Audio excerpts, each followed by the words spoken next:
المصيبة بتاع السلفيين فعلا مصيبة كبرى ولا كنا نتوقعها.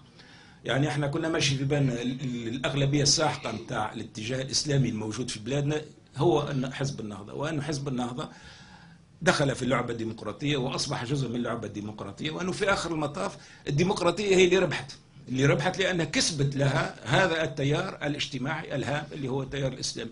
فإذا بينا نكتشف أنه على يمين هذا التيار وجود مجموعات تكره الديمقراطية وتكفر الديمقراطية وتحتقر الديمقراطية ومستعدة باش تضربها الديمقراطية، وهالجماعات هذه ما حسبنا لهاش حسابها. اكتشفنا أنها أكبر مما نتصور، واكتشفنا أنها أخطر مما نتصور، ولم نأخذ في حقها التراتيب الضرورية في الإبان، وبدأت تتكاثر مثل السرطان.